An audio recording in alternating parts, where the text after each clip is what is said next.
तो movie start होती है जहाँ पर हमको ये लड़का दिखाया जाता है। इसका नाम होता है फिन।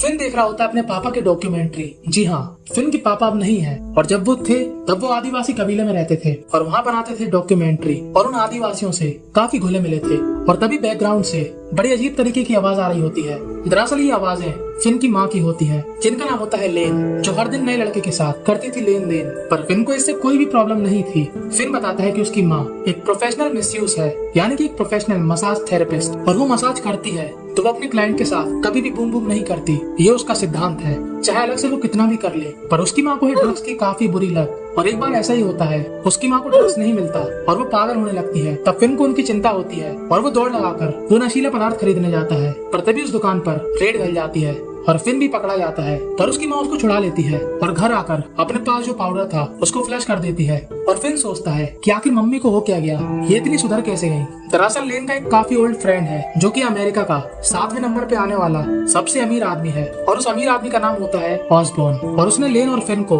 अपने यहाँ पर बुलाया रहने के लिए, और ये पुलिस वाला इन दोनों को लेने आया है। ये पुलिस वाला बताता है कि तुम्हारी माँ मिस्टर ऑसबॉर्न की फिजिकल मसाज थेरेपिस्ट रहेगी। और फिन को समझ में नहीं आता कि आखिर ऐसा कौन सा आदमी है कि एक मसाज करने वाली औरत को अपने पास बुलाएगा और रहने के लिए घर देगा। जरूर उसको मेरी माँ लेन के साथ लेन देन करना होगा। और वो इसी बात को मन में लेकर आ जाता है मिस्टर ऑसबॉर्न के प्लेस। और जैसे ही लोग वहाँ पर पहुँचते हैं, वहाँ पर एक खूबसूरत सा घर होता है, एक बड़ी सी गाड़ी होती है, और फिन को समझ में नहीं आता कि आखिर इतना फेवर क्यों। और वो निकल जाता है जंगल की तरफ घूमने। और यहाँ पर लेन मिस्टर ऑसबॉर्न के सामने जाती है और ऑसबॉर्न उसको देखकर काफी ज्यादा खुश हो जाता है। फिन को जंगल में एक लड़का मिलता है जो कि दिमाग से थोड़ा कमजोर होता है और उसकी आदत है हर जगह पेंटिंग बनाने की। पर उसकी पेंटिंग इतनी एडवांस लेवल की होती है जो कि मैं आपको इस वीडियो में नहीं दिखा सकता। तभी उसको वहाँ पर एक बलून में एक लड़का दिखता है, इसका नाम होता है ब्रेस। ये होता है ऑसबॉर्न का पोता, जो खूब खाता खूब पीता और अपने आसपास की लड़कियों के साथ रोज रात में सोता। ऑसबॉर्न की एक लड़की है जिसके 2 बच्चे हैं, पहला है ब्रेस और दूसरी है माया, जिससे हम आगे मिलेंगे।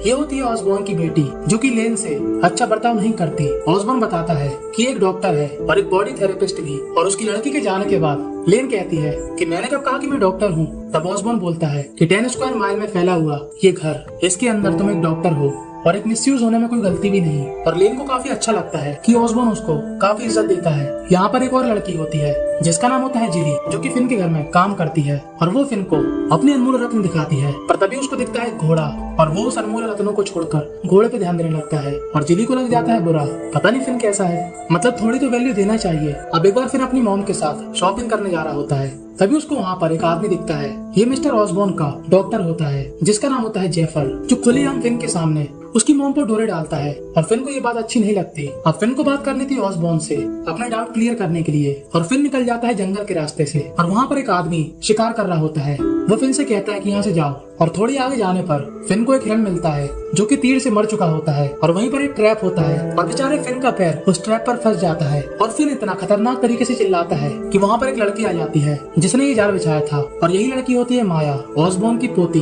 दरअसल ये ट्रैप उसके लिए बिछाया गया था जो जानवरों को मारता है। और माया उसको उस ट्रैप से छुड़ाकर अपने साथ ले जाती है। उसकी माँ उसको देखकर काफी घबरा जाती है और माया ले जाती है उसको अपने साथ अपने डैड से मिलवाने। फिन कहता है हाय, तब माया बताती है कि मेरे डैड किसी की हाय नहीं लेते क्योंकि वो कोमा में है। तब फिन कहता है बुरा नहीं मानो, मैंने तो अपने पापा को आज तक देखा भी नहीं है। और मालूम है ये दोनों अपने पापा के दुख में क्या करते हैं, एक दूसरे को किस। वाह क्या बात है। और फिन इस बारे में काफी सोचता है, पर उसकी भावनाएं काफी दूसरी आ रही होती है। आप समझ जाइए कि तभी उसके घर पर माया और ब्रेस आ जाते हैं, और वो लोग उसके पापा की डॉक्यूमेंट्री देखकर काफी एंजॉय करते हैं। माया फिन के साथ, और ब्रेस को तो कोई भी मिल जाए तो इस घर की नौकरानी जिली ही सही।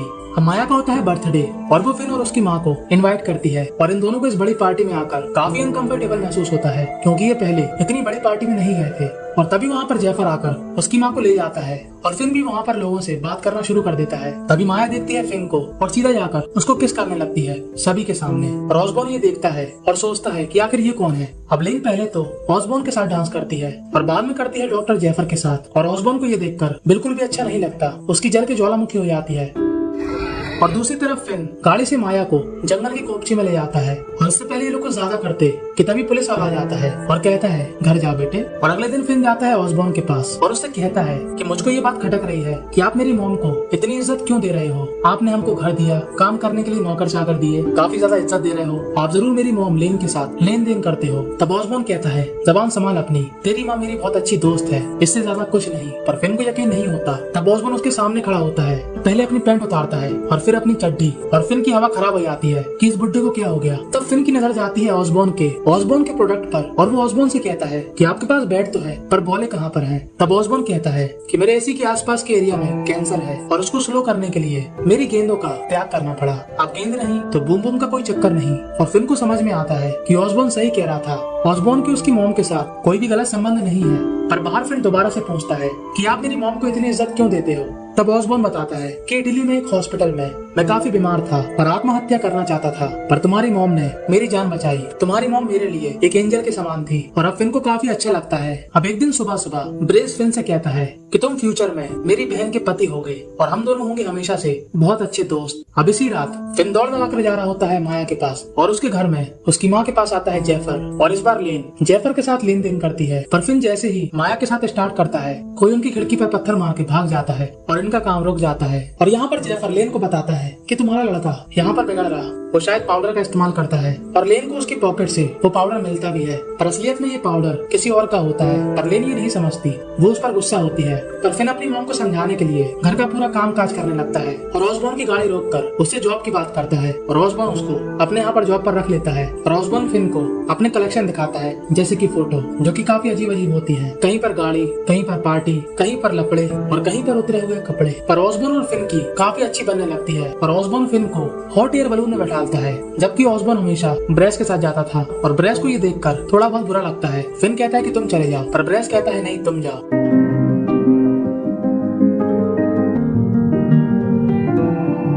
अब फिन हमेशा की तरह माया से मिलने जाता है, पर तभी रास्ते में उसको कोई पकड़ लेता है और कुत्ता बना बना के मारता है। और फिन को वहाँ पर एक लाइटर दिखता है और उस दिन वो घर से बाहर नहीं निकलता। और उसकी माँ उसके घाव देखकर काफी डर जाती है, क्योंकि वो घाव काफी गहरे थे। और ऑसबॉर्न पुलिस वाले से कहता है कि तुम पता करो कि फिन के साथ ये किसने किया। और तभी माया और ब्रेस उससे मिलने आते हैं। माया कहती है कि मेरे पापा के ऊपर भी ऐसा ही हमला हुआ था, तब से वो कोमा में है, उनको किसी ने शॉटगन मार दी थी। और बाहर निकलकर ब्रेस फिन को एक गन देता है सेफ्टी के लिए, पर फिन उसी रात गुस्से में आकर उस बंदूक की सारी गोलियां वेस्ट कर देता है।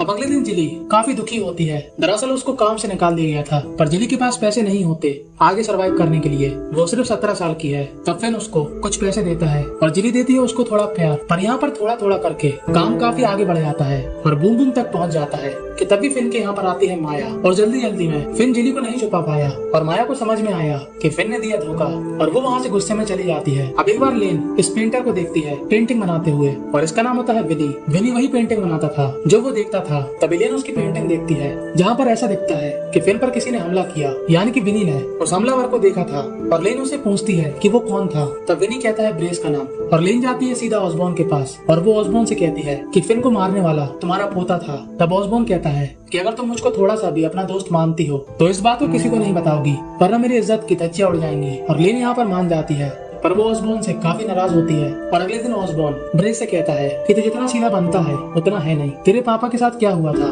तो हम दोनों को ही मालूम है, यानी कि माया और ब्रेस के पापा की कोमा की वजह कहीं न कहीं ब्रेस था। ऑसबॉर्न कहता है कि तूने आकर फिन को क्यों मारा। तब ब्रेस कहता है कि आपने उसको मेरे बलून में जगह दी, जबकि हर साल आप मेरे साथ जाते थे। आपका पोता मैं हूँ, वो नहीं। तब ऑसबॉर्न कहता है कि तू बेवकूफ इंसान है, तेरा दिमाग निकल गया सल से, तेरे जैसा पोता नहीं चाहिए, तो निकल जा मेरे घर से। और ब्रेस वहाँ से चुपचाप जाने लगता है कि तभी ब्रेस को पता नहीं क्या होता है और वो वापस आकर तकिए से ऑसबॉर्न का मुंह दबा देता है और उसको मार देता है। और चिल्लाकर कहता है कि ग्रैंडपा उठ नहीं रहे, अब लोगों को क्या मालूम कि उनको दुनिया से उठाने वाला ब्रेस ही है। और ऑसबॉर्न की मौत की खबर के बाद फिन और उसकी मॉम को काफी बुरा लगता है। फिन ऑसबॉर्न की काफी इज्जत करता था, पर यहाँ पर लोगों को ज्यादा फर्क नहीं पड़ रहा था। तो माया से सॉरी कहने की कोशिश करता है कि तभी वहाँ पर ब्रेस आता है। अब फिन को नहीं मालूम था कि उस पर हमला ब्रेस ने किया था, पर तभी फिन ब्रेस के लाइटर से उसकी सिगरेट जलाता है। और ये वही लाइटर होता है जो उसको वहाँ पर दिखा था जहाँ पर उस पर हमला हुआ था। और वो समझ जाता है कि ये ब्रेस ही है जिसने उस पर हमला किया था। और फिन काफी गुस्से में आ जाता है और दौड़ लगाकर ब्रेस की दी गई गन निकालता है कि तभी वहाँ पर ब्रेस आ जाता है और उससे कहता है दम है तो मार के दिखा। पर जैसे ही फिन ट्रिगर दबाता है गोली नहीं निकलती, क्योंकि भाई साहब ने गोली हवा में फायरिंग करके पहली बर्बाद कर दी थी। और अब फिन डर जाता है क्योंकि ब्रेस था मुस्टंडा।